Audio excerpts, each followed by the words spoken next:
Hello and welcome to the Malthaus Games podcast. This is a podcast all about tabletop games, which are board games, card games, role-playing games, and everything of that sort. My name is Delton. I'll be your host today, and with me is Haley, my co-host and wife, And yellow player. and usually the yellow player. You cannot forget that. That is my identity. This is episode number 41, so we are on our way to episode 50, which is great and crazy. I feel like I say it's crazy, the number of the episode every episode, but to me, it really is crazy. Right, that this has been going on for so long. So many episodes every other week for an eternity. Basically, Yes. I'm fine with it. We've had a lot of stuff going on the last 2 weeks. The last 2 weeks. So, our banter's going to be a bit long today, just a fair warning. Hold on to your hats. Because we went on 2 trips. That's right, count them, 2 trips between the last episode's recording and this episode.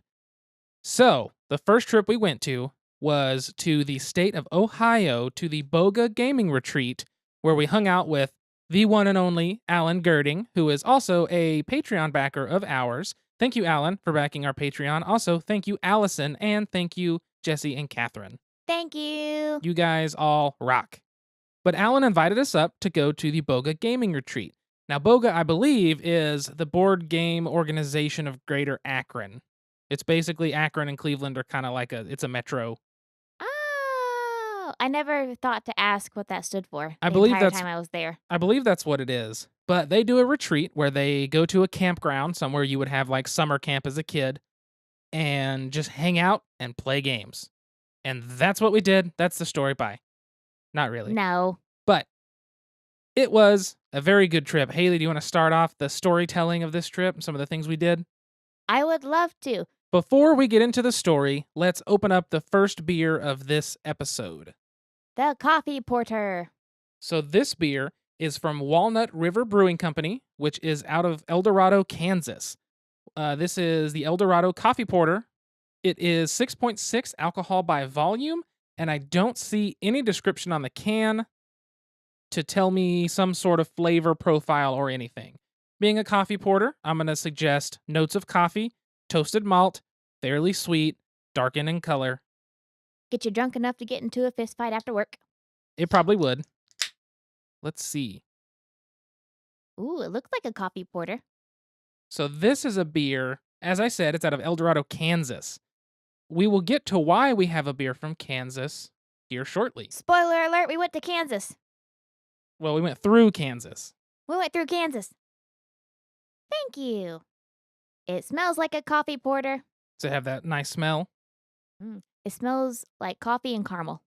Yeah, and that's pretty traditional, on point for that. How's the taste?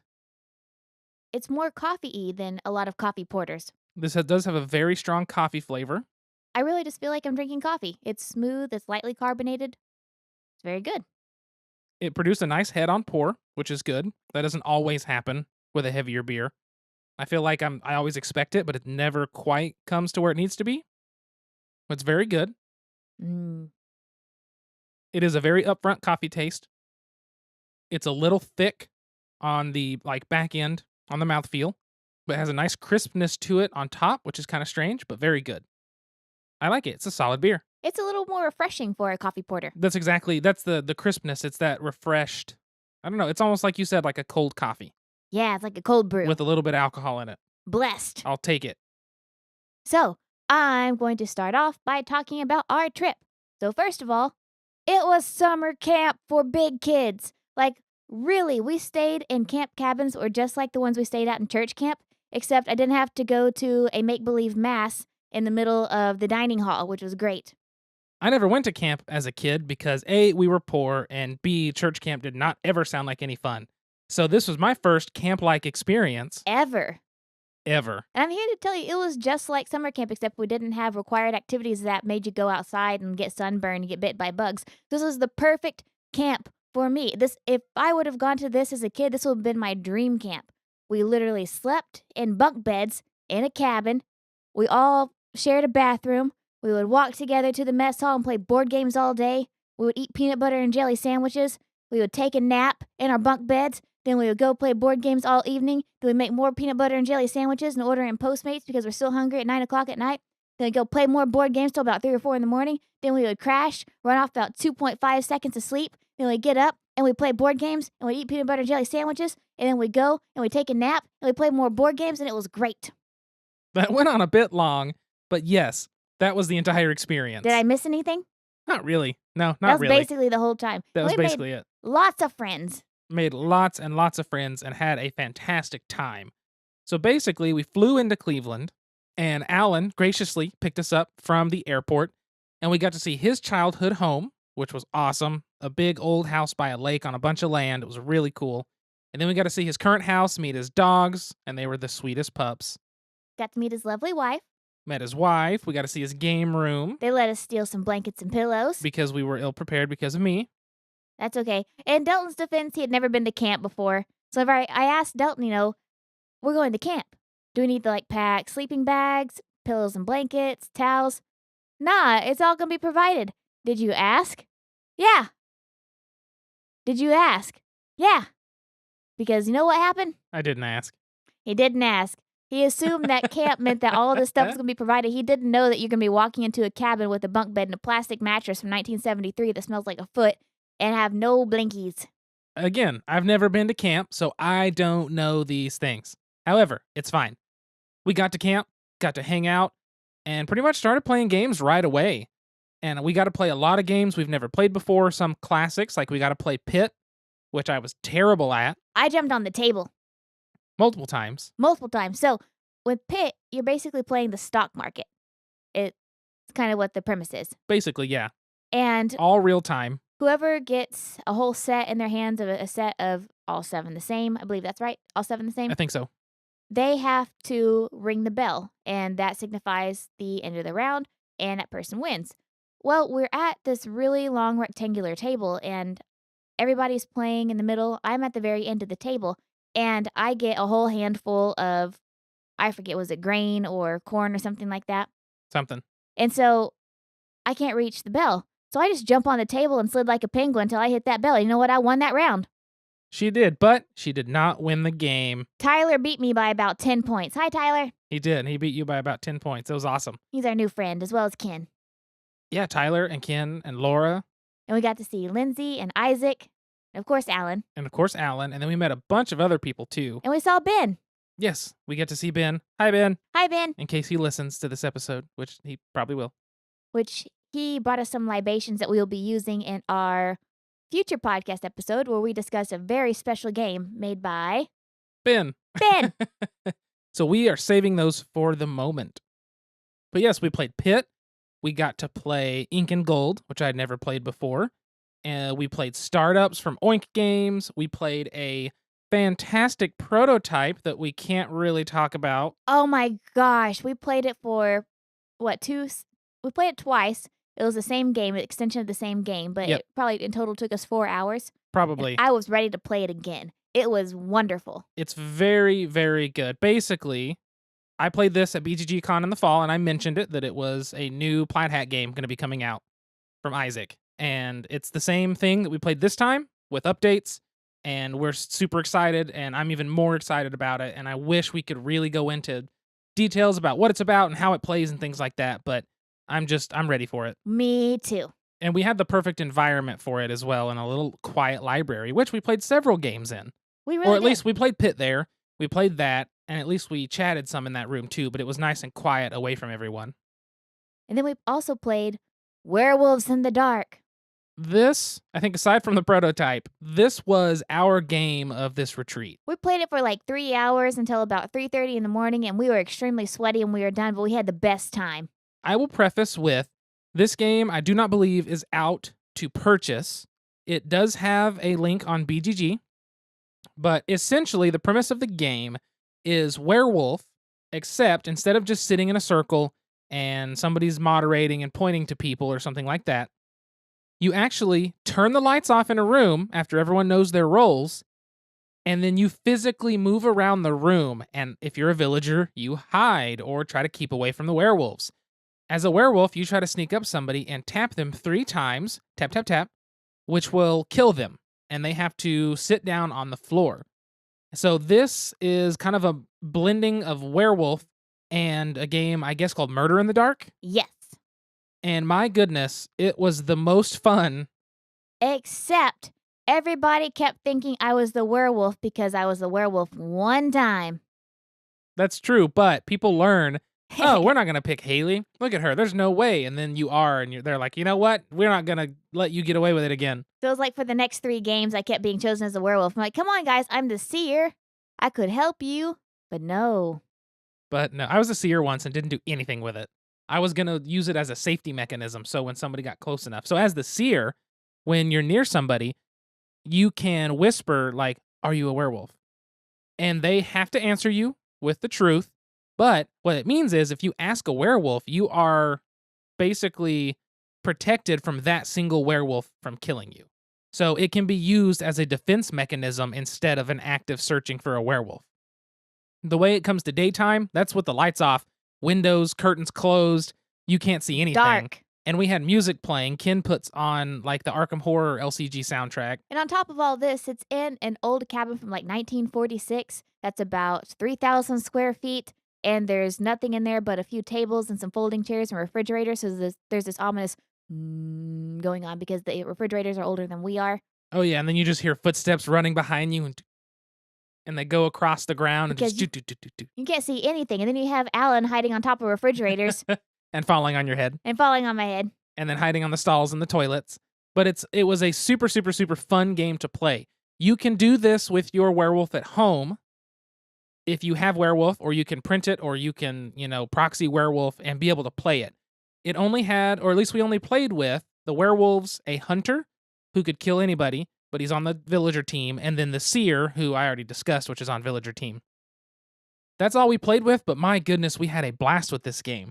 I really cannot wait until somebody needs to publish this and come up with more and more roles for it that are functioning. Because the thing is, traditional werewolf roles, like the Troublemaker for One Night Ultimate, won't really work in this situation of switching people's roles. You probably could if you had a table and everybody's place was kept, but that would be clunky in the dark. Somebody could just watch the chairs and try to figure out silhouettes and stuff. I thought it was being published. I don't know. That was his copy that he had printed from the Game Crafter.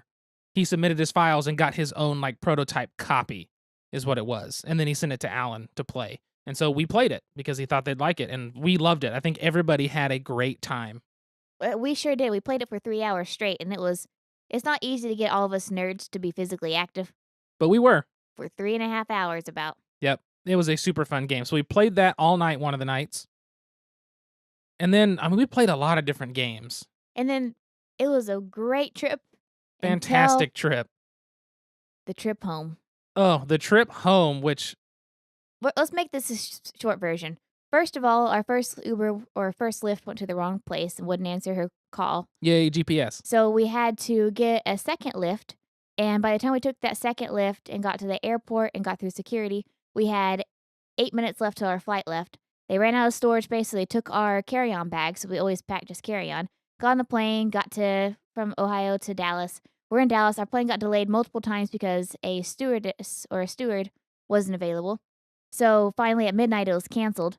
So for about an hour and a half, we waited until they get us a hotel room. We walk out of the terminal. We go to access our hotel room on the app or on our phone. And they had ran out of hotel rooms. So we're locked in outside of the terminal that doesn't open for another 3 hours because it's after midnight. I did not know the TSA shut down until 3 a.m. at the Dallas airport. So we're trying to page American Airlines, call them, page them from the outside. Finally, we get our hotel room at 3 o'clock in the morning. No flights. Rental cars are $500 for that 3-hour drive from Dallas to Oklahoma City. $260, but that's a lot. So we schedule a Lyft in the morning because it was only going to be $200 to Lyft from Dallas, Texas to Oklahoma City. The Lyft gets there, picks us up, sees, I don't know if he just now registered that we're going to Oklahoma City. I don't know, something, but he said, I can't do this, and dropped us off across the street. We go to the airport, try to get a rental car, can't find where the rental cars are. I lose my marbles. Delton goes up to the front. We had 2 people drop off the standby list at the 10 o'clock flight going back to Oklahoma City. We got on that plane. I was in an extra large pro wrestling t-shirt with greasy hair and no makeup, looking like a 12-year-old. TSA thought I was an unaccompanied minor. We got on the plane, got to Oklahoma City during the biggest storm cell extravaganza of the entire season. We've had a lot of storm cells lately. Finally got home at about 4:00 p.m. on Monday. We're supposed to be home Sunday. Well, we got home at like 1 o'clock. It's just we had stuff to do. I We guess got that's home, true. we had laundry to do and dishes to do and had to get stuff ready. On top of that, our flight couldn't land because the flight before us had an emergency landing. There were parts all over the runway. Yeah, which is great. So, a gigantic fiasco of getting home from that trip. And I mean, By God, we made it home. it's the one time that a free hotel room is not exciting.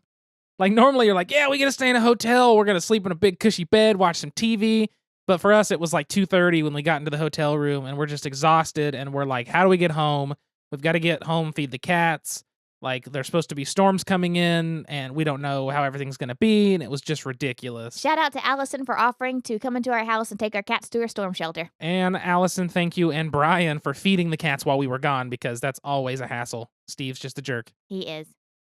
So that was the first trip. I told you banter was going to be a while. The second trip is much easier, not much easier to talk about, less board game focused, so we can go through it a little faster for you.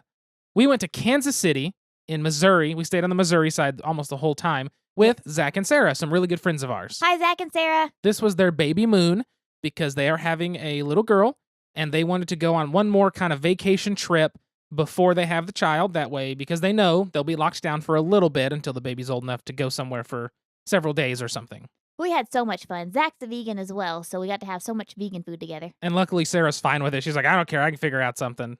Like, vegan food's still good, and she knows that, which is nice. But we went to Kansas City. We just drove up after work on Friday night. It's about, without stops, it's like a 4.5 to 5 hour drive from us. So we went to Tulsa, met with them. Zach hopped in with me. We drove to Kansas City. Then basically all we did was we woke up, we got breakfast, we looked around some shops, we got lunch, we took a nap, we went to a museum. World War I museum. We tried to play a few games, and then we went to bed. And then the next day, we did the same thing, but we scheduled naps every day, and it was the best. It was wonderful. Plus, we went to a bookstore. Yeah, we went to an awesome 3-level bookstore. We got to go to the World War I Museum, which is like the National World War I Museum, and it's fantastic. I got to be a tour guide. Haley was explaining everything.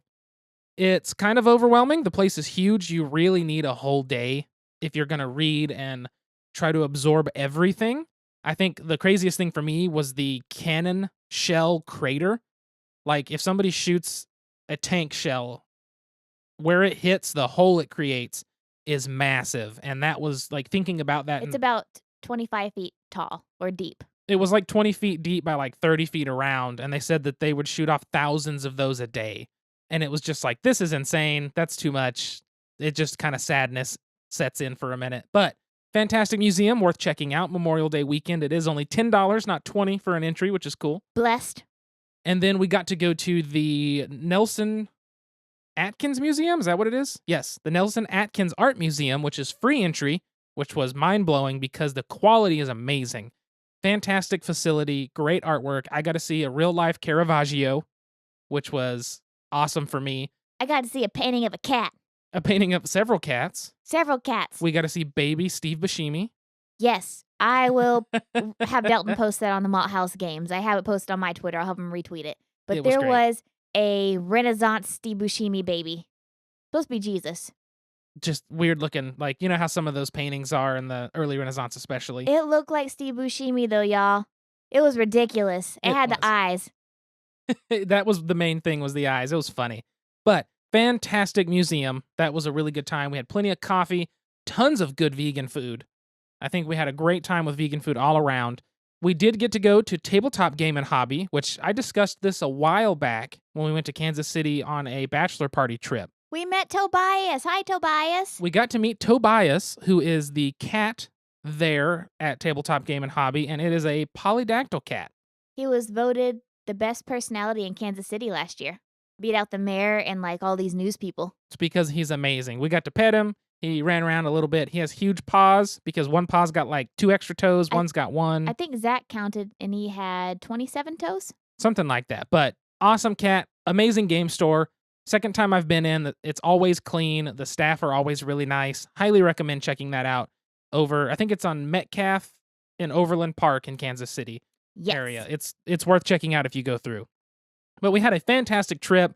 No hiccups, luckily, with travel. A little bit with the Airbnb and the air conditioning, That's but fine. we got that figured out. We were able to cool it down, and it was a great trip. But that's what we've been doing since the last episode, is going on a couple trips and getting these plans knocked out one after another and having a great time in the process. Yes, we did. So, with those trips, of course, one trip was especially for board games. It was a board game retreat. The other trip was just a regular old vacation with friends, but of course, we bring along board games because of the people Of course. that we are. And today, I wanted to talk about one of those games that we played on both trips. Oh, here's the door. It's straight ahead. It's a game. But before we do that, more beer, please, sir. So this second beer is from Kansas City Craft Brewers. It is handcrafted in Kansas City, it says. It is a red lager. On the back of the can, it is 5.8 alcohol by volume with an IBU, International Bittering Units, of 24, which is low. It says the grain, it's made with 2-row pale ale, Munich, aromatic, Vienna, and Special B. I don't know what Special B is. Then the hops, it uses Nugget and Hallertauer, and then it finishing hops with Centennial. And it tells you actually the way first hop addition's 1 hour in, second hop's 30 minutes, then 15 minutes, and then one late hop addition to finish. It says Kansas City Craft Brewers is a collection of Kansas City area beer professionals assembled to make great beer and have it widely available in the Kansas City market area. There's a comma, not a period. Should have phrased that differently. Local beer by local folks for local folks. Cool. So this is another one from our Kansas City trip. We stopped in Wichita, Kansas to pick these up at a very big liquor store that had a ton of stuff. I do not remember the name. But it was open on Memorial Day. Which the workers were not very fond of. I misread the situation and commented that it was great, and it was kind of awkward for a second. Poor Delton. The guy was complaining that he had to work on Memorial Day. And he's like, but y'all are open on Memorial Day. It's good for us, bad for you. And it didn't click with Delton that this guy was salty. I've been there, done that with, I've been on his side, basically, and working in the banking when we're open on Labor Day and we're open on Martin Luther King Jr. Day. People are like, why are you open? And my first question is, why did you come in? Because of you. Whoa, that's like a 5-inch head, Delton. It's not supposed to be that way. I was hoping it wouldn't foam that much. I'll take that one, sorry. That's okay. While you're trying to figure out the beer situation, should I tell them about my turtle experience? Do it. So while Delton was waiting for that 5-inch head to go down, he just added 2, so now it's like 6. I was chased by a turtle last week.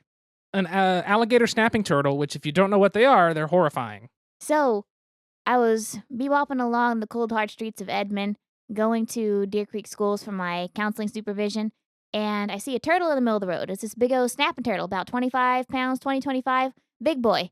But, everyone who grows up in western Oklahoma is endowed with some sort of redneck power. Mine is picking up turtles and making biscuits. What is yours? My redneck power? Yes, everybody has a redneck power. What would mine be? I don't know. You can fix anything. I'm just like, this isn't working. What's wrong with it? And I just start taking stuff apart until it works. Yeah, you just kind of rig stuff together until it works. I'll take it. So my redneck powers is picking up turtles and making biscuits. So I see this turtle in the middle of the road, and I'm like, oh, snap, it's a turtle. And I get out of my car, and oh, snap, it's a snapping turtle. So, covered in mud. Well, we've had a lot of rain up here, so we have turtles, crossing the road like crazy. I'm like, well, I'm going to try and reroute this little bugger. He's covered in mud. He's a snapping turtle. So I throw my blanket over him, and I grab him from behind the head and then the back. And the bugger just starts biting the heck out of this blanket because he's a snapping turtle. It's just hissing, biting, hissing, biting, hissing, biting. So finally I got him turned around and going toward the ditch. And I yank my blanket off, and I start walking away. I turn around to see what he's doing, and he starts chasing me. But he's not just chasing me. He's biting the air and hissing and chasing me, going, just running after me. So I went, oh my God. And I just took off running about 100 yards away from my car in this 50-mile-per-hour speed zone. I just took off running 100 yards, make a big old circle around, got into my car, and drove off. And that is how I got chased by a snapping turtle. If you don't know what an alligator snapping turtle looks like, just look it up. They have a very powerful bite. They are very aggressive. Their mandibles are just unrealistically strong. Oh, yes. Their bite pressure is insane. But look them up on YouTube. actually the Jinx Aquarium, which is part of Tulsa, Jinx is basically, they have like the world record biggest snapping turtle, and he's gigantic. But I was cruising back home, like after supervision, I was going back and I saw another snapping turtle on the side of the road. And I was like, man, I'm still kind of shaken from I've never been chased by a turtle, ever. In my 27 years on God's green earth, I've never been chased by a turtle, especially a snapping turtle. So I roll up next to this turtle, and it's a small 10, 15 pound one. And I just am full of fear. I turn and I make direct eye contact with it. It makes direct eye contact with me and slides sideways back into the ditch. And I was like, all right. You're good. He's I'm safe good. and you're fine. I'm safe and I'm fine. I drove home. Oh my gosh. So, new beer is poured. Blessed. Now that the turtle story has been told. Feel like we've just had so much happen since the last episode. Smells like a good lager. It smells like you put your face in a thing of rye. It's pretty accurate. It's got a nice taste to it. Not too hoppy. Got a little bit of that malt forward. Oh man, that's sweet. It is very sweet, especially coming off of the coffee porter. It tastes like how alfalfa smells. I will disagree with that. That doesn't taste or smell like alfalfa to me. It is very malt forward though, so you get a lot of the malt flavor. There's not much hop flavor in there, as most lagers are. So today, moving on past the ridiculous amounts of banter. Stories. Hey, I just like to say I started listening to Kyle Kinane's podcast, and it is an hour to an hour and a half long, and it might be 15 minutes of ghost stories. The rest of it is just banter about burritos. Yeah, them just being comedians. Yeah. That sounds right. So today, the one game that we played on both trips that we wanted to talk about today is Decrypto from Yellow Games. Decrypto is designed by Thomas Daganias L'Esperance. That's how I'm going to pronounce it. There's an accent there that I'm pretty sure I missed. The creative director is Manuel Sanchez. 2D artist is Nils, Nils. 3D artists are Fabian Fulcaron and Manuel Sanchez. And the editor is Danny Lowe Sterfone. So Decrypto is a game that comes in the same vein, for me, as Codenames.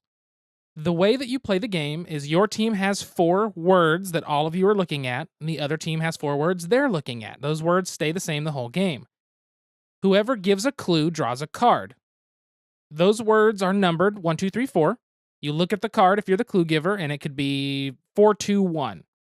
You then write down 3 clues on your piece of paper. There's these little sheets that you keep track with. And you have to write down a clue to get your teammates to guess your 3-digit code, which would be 4, 2, 1. So your first clue references word in the 4th position. The second clue references the word in the 2nd position in this case, the third one in the 1st position, if that makes sense. 4, 2, 1. Your opponent will do the same thing. After the first round, you check to make sure that all your teammates get it right. You want them to get it right, because if they don't get it right 2 times throughout the game, your team loses. After the first round, if you can guess the numbers of your opponent's clues, if you can get their 3-digit number correct, you get a point, and if you get 2 of those interception points, is what they're called, then you can win the game. So the way it works is you give a clue, you want it to be ambiguous enough that your opponent cannot figure it out, and you want your team, though, like specific enough that your team can get it.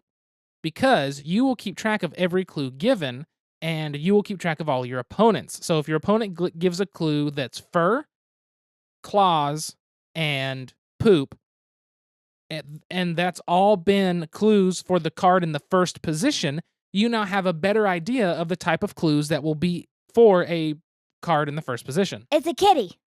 It could either be a cat or it could be a bear. So immediately there's already options, right? Or it could be Cruella de Vil. It could be Cruella de Vil. Yeah, she's cruel. Hey. Yeah. But that's how the game's going to play. You'll go back and forth. You'll write your clues down. You'll check with each other to make sure your teams didn't intercept, things like that. That's essentially how the game's going to work. It's a very fun game. It's kind of weird to explain, and it's kind of weird to teach, but once somebody has played the very first little set of clues, they've got it. But it's been really fun because you get the opportunity to use clues, and now the clues don't have to be one word. They can be sentences, songs, you can hum it, you can dance it, charades, anything you want to do, as long as your team gets it and your opponent does not. That is the big key for this game. But we've had a lot of fun with it. I think it's one that takes Codenames and makes it a little more interactive for you and your team, and kind of breaks, because Codenames is sort of the party word game.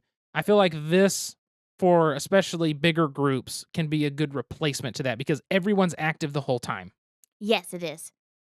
I liked it though because I felt like with people I knew and people that I didn't know, it was a great game. The first time we played this, we played it with, half the people we were playing with on our team and on the opposing team, we didn't know who they were.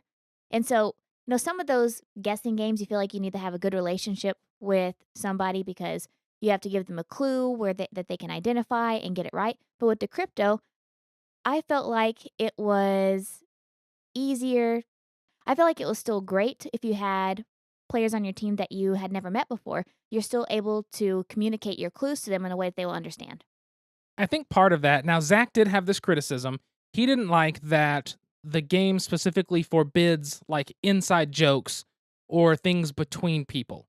So basically, that would mean if me and Haley are on the same team and I'm giving a clue, I can't give a clue focused on what we had for breakfast. Or I can't say soulless for Delton to say horse, because that's something that only Haley would know. But when I hear the word soulless, I think of either ginger or horse. And it forbids those things, partially because that means the other team will never be able to have a chance to get it. But it also, if you have a big enough team, that means everybody else is kind of like, oh, okay, well, I guess, we shouldn't even care about that one because they've got it. Zach had the criticism that we're trying to win. We don't want them to guess it. We should be using those because we'll make sure to win using those. And I understand that. For me, I don't mind it. I actually like that they not using inside things like that. That way, it does prevent just a stalemate of nobody's getting anywhere. Right. But this could also make Delton cringe, but you could house rule it. You could. Like with Zach and Sarah and I, and Delton and I, we have a pretty good relationship. Our friendship goes back about, 5 years now? Maybe. And so we have some inside jokes, especially if we do like me and Zach on a team, Delton and Sarah on a team, or me and Sarah on a team, Zach and Delton on a team. Then we have the opportunity to use some of those inside jokes that all of us know as well. Yeah, then it would be different because we all are aware of it. So that's a criticism, though, that's valid. I think my other big criticism of the game, or my big one, is that it feels slightly mechanical in nature, in that you write your clues down, your opponents write their clues down. Your team guesses what they are, their team guesses what theirs are. Then we have the other team tell us their guess, and we tell them if they're correct or not. Then we write their stuff down. Then we tell them our guess, and they write down if it's correct or not, and we write down their stuff. And so it can be a little mechanical in operation after you set the clues. However, I don't think it detracts enough for me not to want to play this game when we have, 4, 5, 6, 7, 8 people. It goes up to 8. One thing I really enjoy, though, is that since you have to give clues, unlike something like Codenames, since you have to give clues that you don't want your opponent to intercept, which is the big key here, I like that you have to find a balance between ambiguous clues and specific clues. Which we'll get into in a hot second. We will, but I always enjoy that line. With Codenames, there's no need, for the most part, to be ambiguous about a clue. Right. The ambiguity is only there because it helps you spread to multiple cards, where in this game, it's necessary to not let your opponents get. And so I really enjoy that about it, though. I like trying to find that line. Something else I should mention is you cannot repeat clues in this game. So if your clue is cat, and you don't want your opponents to figure it out, so you're not going to say litter, you're not going to say, I don't know, purr, but you might say scratch. Well, anything can scratch you. They'll probably think it's an animal, but they don't know. But then if your next thing you say pride, like a pride of lions, your team might get, oh, well, that's obviously for cat because they can see your clue. But the opponent now is confused, pride and scratch, but they still might put that together. So you have to keep developing the clues that you're giving as the game goes on, and I really enjoy that aspect as well, because it makes you constantly be thinking about a new way to present information without your opponents figuring it out and trying to break the chain of what you've got already down as clues. So I just think that's a really neat line that it's found. I do too. And I really like this game because I love clue-giving games. Hey, what can I get you? I'd like a topic. Any special way? Make it a top shelf topic. Coming up. Enjoy. So for the topic today, we wanted to talk about clue-giving games because, as you can tell from Decrypto, you're giving clues to your team, hiding them from your opponents. I like clue giving games a lot because depending on the crowd you're playing with, depending on the set of friends you have over, you have very different clues, very different interpretations of either cards or words or connections. And I love that. So even if you're playing with the same deck of cards, let's say with Decrypto, you're playing with the same group of words, with a different friend group, you're going to get different ways of looking at and making connections with those words. And so it's still a fresh game. It adapts based on who you're playing with. Yes. Yeah, and that makes it fantastic because let's say, for example, it's just fun riding that line of this is a reference everybody should get, but if somebody doesn't get it and they argue something else and convince your team to guess something different, you can ruin a clue. Which again, we will get to. We will get to these things. But clue giving games are always fun. Another word based clue giving game that we have found a lot of fun with, even though we do not yet own the physical copy, is Just One. Yes, we have proxied the heck out of this game, but we love it. We got to play the physical real copy at the BOGO retreat, which was a lot of fun. You did. I was eating a sandwich. That's true. You were eating and watching while we played. Basically, in that game, it's one person has to guess a word, and everyone else at the table writes a different word referencing it somehow or related to it somehow. But if two of those words ever match or more, then you don't get to see them as the guesser. So if Haley writes tree and Brian writes tree, they look at all their stuff. Those two, I no longer get to see the clue for tree. I only get to see what everyone else wrote. That game's nice because if you're specific, you're going to overlap. But if you're too ambiguous, no one's going to get it. Which brings us back to soulless. We played this with Mac and Cass a few months ago, and the word for Delton, we were trying to get him to guess, was horse. I think Mac put Equestrian. Cass put I think saddle. And I put soulless. Equestrian, I was like, oh, it's got to be something horse related. And Haley put soulless. And I was like, yep, it's horse or horses. It's a horse. It's a horse, of course, of course. Of course, of course. And it's one of those games, though, that rides that line of ambiguity and specificity. And I think that that's so good in these word clue giving games. We already mentioned Codenames, which is a big one. What's another good clue game we like? Definitely Mysterium. That was one that we played quite a bit with Brian. I think it's one of Brian's favorites, isn't it? Definitely.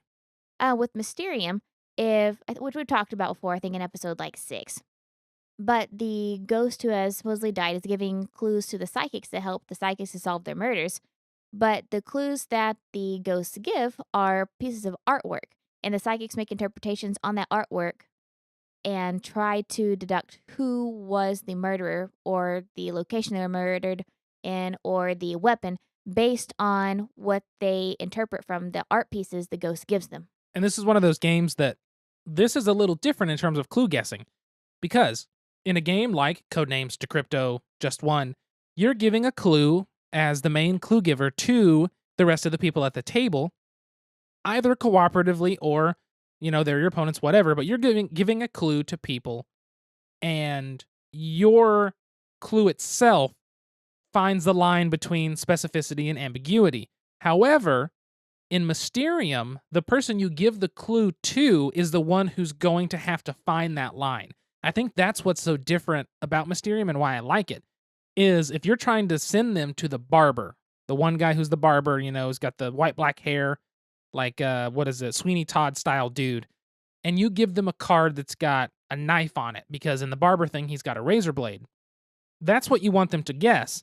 But you can't say anything. You just give them a piece of art. That's a small element of the mini on that card. So they have to determine, are you being very general? Is this card's color what you're going off of? Is the way the card looks, any movement in the card? Are you going off a specific item? Any textures drawn in the card? There's so many things, but they have to find their version of specific and ambiguous and figure out, okay, I think this is how specific it is, or this is how, interpretive this clue is going to be. And I think that's what makes Mysterium such a fun clue-giving game. I know we talked about this in length before, but that's one thing that's a little different than the rest of these, but shows there's a different style of clue-giving. Right. Then the other big one is Deception, Murder in Hong Kong.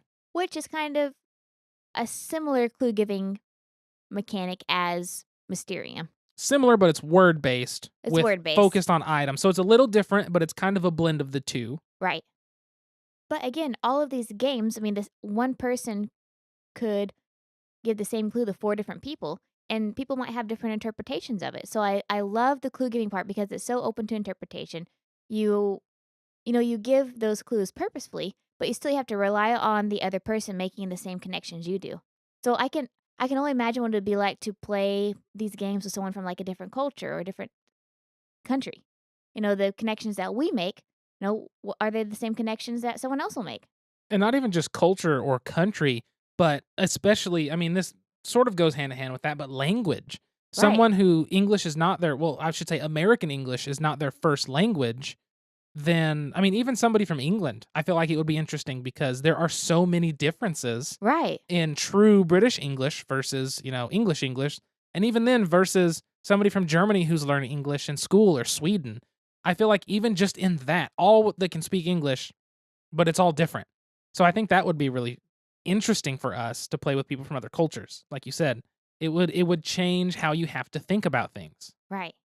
And that being said, with these clue giving games, a lot of times whenever you give a clue, the other person does make that connection. I mean, at least in our experience.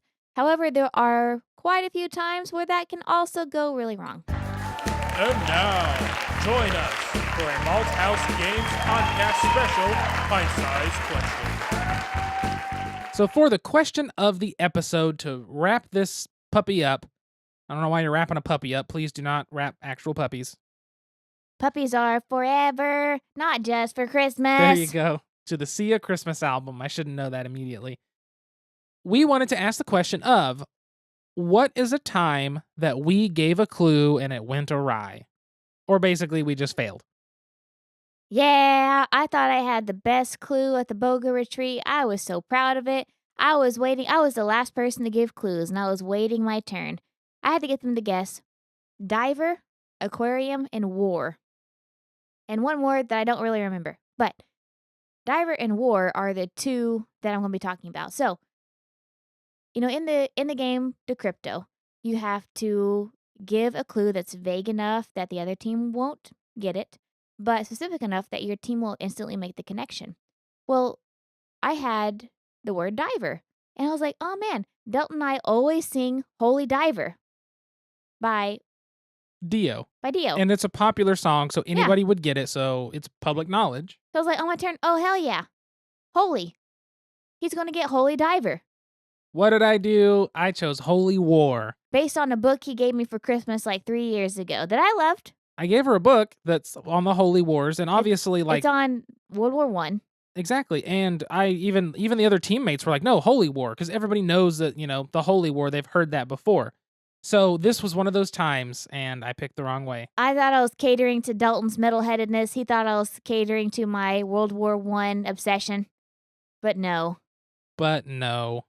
This happened again during that game because I gave the clue wallaby, hoping that Dalton would get aquarium because of the address to Nemo. What is it? Yeah, on Finding Nemo, it's like 42 Wallaby Way, Sydney, or something like that. Right. And so I was like, wallaby, he'll get aquarium. Nope. He got diver. So in Haley's mind, she was thinking, okay, Wallaby, because of that address, and that address is where that aquarium is located. Because that's the dentist office. The dentist office. In my brain, I went, okay, that address was first seen when Dory and Nemo's dad read the scuba diver's mask, so scuba diver, and I picked diver.